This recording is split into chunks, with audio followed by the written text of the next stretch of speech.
வணக்கம் மக்களே, எங்கே இருக்குன்னு பார்த்தீங்கன்னா நம்ம சென்னை வேளச்சேரியில் இருக்கோம். நம்ம ஊர்லேருந்து ஒரு ஹாஸ்பிட்டல் சவாரி வந்திருக்கோம் வேளச்சேரிக்கு.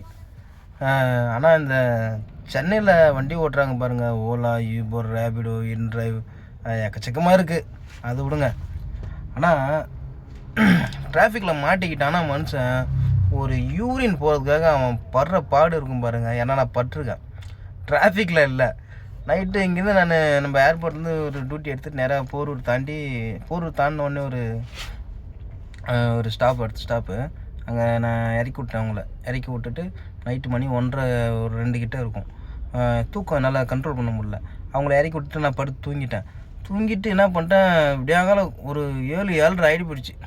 நான் திரும்பி ஏந்திருக்கிறதுக்கு 7:30 மணிக்கு ஏந்திருக்கிறேன். யூரின் முட்டிக்கிச்சு.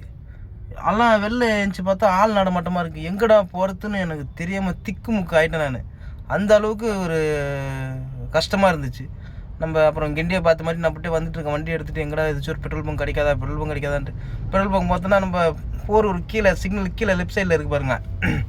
நான் பதட்டத்தில் என்ன பதட்டம்னு சொல்கிறது, அந்த ஒரு கஷ்டத்தில் என்ன பண்ணுறதுன்னு தெரியாமல் நான் திரும்பி போரூர் மேலே விட்டேன் வண்டியை. கிண்டியை பார்த்த மாதிரி தான் வந்துட்டுருக்கேன். ஆனால் நான் கீழே போயிருந்தேன், எனக்கு பெட்ரோல் பங்க் கிடச்சிருக்கும், நான் அழகாக போயிட்டு வந்துருக்கலாம். ஆனால் அந்த அளவுக்கு எனக்கு முடியல.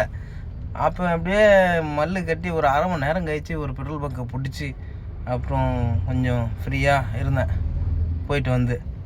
அந்தமாரி கஷ்டம். ஆனால் சத்தியமாங்க இந்த சென்னையில் வண்டி ஓட்டுற டிரைவருங்களில் வந்துட்டு சொர்க்கம் எங்கன்னு கேட்டிங்கன்னா நம்ம பல்லாவரம் சந்த ரோட்டில் இருக்குது. அங்கே போனால் தான் எவ்வா வந்துட்டு நான் சொர்க்கத்துக்கு அப்படின்ற மாதிரி இருக்கும். போயிட்டு அங்கே நீ வண்டியை நிப்பாட்டு கை காலை அப்படி நீட்டி இப்படி கீழே இறங்கி நின்னா அப்படி இருக்கும். அப்படியே போயிட்டு பாண்டியன் டீ கடை இருக்கும், போயிட்டு ஆளுக்கு ஒரு டீ ஒரு வடையை சாப்பிட்டா தான் அங்கே ஒரு திருப்தி ஆகும். அந்தமாரி தான் சென்னையில் ஓடுற டிரைவரோட நிலமை. அதுவும் இங்கே லோக்கலில் வீடு இருக்கவங்க பிரச்சனை இல்லை, இப்படியே வீட்டுக்கு போயிடுறாங்க. ஆனால் வெளியூர்லேருந்து வந்து காரை போட்டுட்டு இல்லை டிரைவராக வந்துட்டு இங்கே ஓட்டுறாங்க பாரு, ரொம்ப கஷ்டம். அந்த தலைவலி தான் கஞ்சோ குயோ கரைச்சி ஊர்லேயே குடிச்சிக்கலாம்னு சொல்லிட்டு சென்னையை விட்டாச்சு. ஊரோட ஓட்டிக்கிறேன். இந்த 1-2 சவாரி வந்தால் பார்த்துட்டு ஊரோட இருந்துக்கிறேன். அப்படியே ஆட்டோ ஓட்டிக்கிட்டு பார்த்து ஓட்டுங்க நண்பர்களே. சென்னையில் ஓட்டுறீங்க டிராஃபிக்கில் ரொம்ப கஷ்டம்தான். என்ன பண்ணுறது, நம்ம நிலமை அப்படி ஒட்டி தான் ஆகணும். பாய்.